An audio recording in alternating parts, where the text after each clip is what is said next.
മുൻ Devaswom board president A Padmakumar നമ്മളോടൊപ്പം ചേരുകയാണ്. ശ്രീ എ പത്മകുമാർ, ഇപ്പോൾ കോടതിയുടെ ഭാഗത്തു നിന്ന് നിർണായകമായ ഒരു ഉത്തരവ് വന്നിരിക്കുകയാണ്. രഹസ്യ സ്വഭാവത്തോടു കൂടി ദേവസ്വം ബോർഡുമായി ബന്ധപ്പെട്ട കാര്യങ്ങളിൽ അന്വേഷണം വേണം എന്ന് കോടതി പറഞ്ഞിരിക്കുകയാണ്.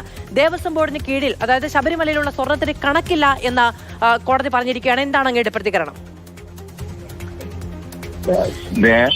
ദേവസ്വം ബോർഡിന്റെ സ്വർണത്തിന് കണക്കില്ല എന്ന് പറയുന്ന തെറ്റായ ധാരണ വെച്ചിട്ടാണ് ഞാൻ പ്രസിഡന്റായിരുന്ന സമയത്താണ് ശബരിമലയായിട്ട് ബന്ധപ്പെട്ട സ്വർണത്തിന്റെ കണക്കുകൾ കംപ്ലീറ്റ് എടുത്ത് അത് പൂർത്തീകരിച്ച് ബഹുമാനപ്പെട്ട ഹൈക്കോടതിയിൽ തന്നെ കൊടുത്തിട്ടുള്ളത്.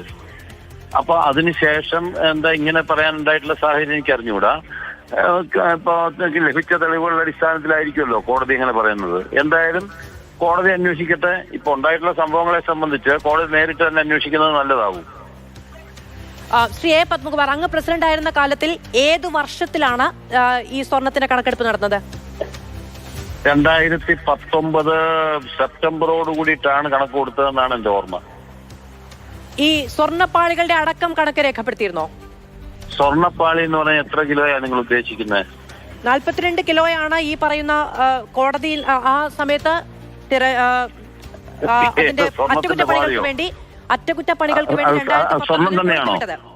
അല്ല, സ്വർണം തന്നെയാണോ? സ്വർണ്ണപ്പാളി തന്നെയാണോ? അത് ദേവസ്വം ബോർഡാണ് പറയേണ്ടത്. അത് ദേവസ്വം ബോർഡാണ്. അല്ല, നിങ്ങളിപ്പോ എന്തൊക്കെ പറഞ്ഞു? സ്വർണ്ണപ്പാളി എന്ന് പറഞ്ഞു. സ്വർണ്ണപ്പാളി തന്നെയാണോ? ശ്രീ എ പത്മകുമാർ, നാട്ടിലുള്ള എല്ലാവരും അവിടെ നിങ്ങൾ സ്വർണ്ണപ്പാളി എന്ന് പറഞ്ഞ് 42 കിലോ സ്വർണ്ണമാണോ? അല്ല, നിങ്ങൾ പറയുന്നത് 42 കിലോ സ്വർണ്ണമാണോ? 42 കിലോ സ്വർണ്ണമാണോ പറഞ്ഞില്ല. സ്വർണ്ണപ്പാളി നിങ്ങൾ പറഞ്ഞത് ഇപ്പൊ 42 കിലോ സ്വർണ്ണപ്പാളി എന്ന് പറഞ്ഞാൽ 42 കിലോയാണോ? ശരി, അങ്ങ് പറയൂ, അവിടെ എന്താണ് ഉണ്ടായിരുന്നത്? അവിടെ എന്റെ അറിവില് പിന്നെ ചെമ്പ് പാളിയാണ്. അതിൽ സ്വർണം പൂശിയിട്ടില്ല. സ്വർണം പൂശിയത് എന്റെ കാലത്ത് പൂശിയത് 49 പവനാണ്. അങ്ങയുടെ കാലത്ത് 2019 49 പവൻ പൂശി. അതെ, അത് ദേവസ്വം ബോർഡിന്റേതല്ല, അത് സ്പോൺസർ ആണ് ആ ചെലവുകൾ വഹിച്ചിട്ടുള്ളത്. എന്നിട്ട് ഈ സ്പോൺസർ ഇത് കൊണ്ടുപോയി തിരിച്ചു കൊണ്ടുവന്നപ്പോൾ ദേവസ്വം ബോർഡ് അതിന്റെ കണക്കെടുത്തോ? അത് ഉദ്യോഗസ്ഥന്മാരോട് ചോദിക്കേണ്ടത്, അത് തിരുവാഭരണം കമ്മീഷനോട് ചോദിക്കേണ്ട ചോദ്യം, എന്നോട് ചോദിക്കേണ്ടതല്ല. ദേവസ്വം ബോർഡ് പ്രസിഡന്റ് അല്ല നേരിട്ട് കണക്കെടുക്കുന്നത്. ദേവസ്വം ബോർഡ് പ്രസിഡന്റ് അല്ല നേരിട്ട് കണക്കെടുക്കുന്നത് എന്നുള്ളത് എല്ലാവർക്കും അറിയാവുന്ന കാര്യമാണ്. ദേവസ്വം ബോർഡിന് പക്ഷേ അതിനൊരു ഉത്തരവാദിത്തമുണ്ടല്ലോ. അല്ല, നിങ്ങൾക്കിപ്പോ എന്താ എന്റെ വായിൽ നിന്ന് കേൾക്കേണ്ടത്? അങ്ങയുടെ വായിൽ നിന്ന് ഒന്നും കേൾക്കുക എന്നുള്ളതല്ല, അങ്ങയുടെ അഭിപ്രായം കേൾക്കുക എന്നുള്ളതാണ്. അങ്ങയുടെ വായിൽ ഞാൻ ദേവസ്വം ബോർഡ് പ്രസിഡന്റ് ആയിരുന്നു. ആ കാലഘട്ടത്തിൽ എന്തെങ്കിലും കുഴപ്പങ്ങൾ ഉണ്ടായിട്ടുണ്ടെങ്കിൽ എനിക്ക് ഉത്തരവാദിത്തമുണ്ട്. ബഹുമാനപ്പെട്ട കോടതി പറഞ്ഞ് ഏത് അന്വേഷണം നടക്കട്ടെ, അന്വേഷണം നടന്ന് തെളിയട്ടെ. അന്വേഷണം നടന്നു തെളിഞ്ഞാൽ മാത്രം പോരല്ലോ. കാരണം ഈ ഉത്തരവിൽ വിജിലൻസ് അന്വേഷണം ഉത്തരവിട്ടുകൊണ്ട് ദേവസ്വം ബെഞ്ച് പുറപ്പെടുവിച്ച ഉത്തരവിൽ കൃത്യമായി പറയുന്നത് കെടുകാര്യസ്ഥത എന്ന് തന്നെയാണ്. കോടതി പറഞ്ഞത് പോരാന്നാണോ മനോരമ നിങ്ങളുടെ അഭിപ്രായം?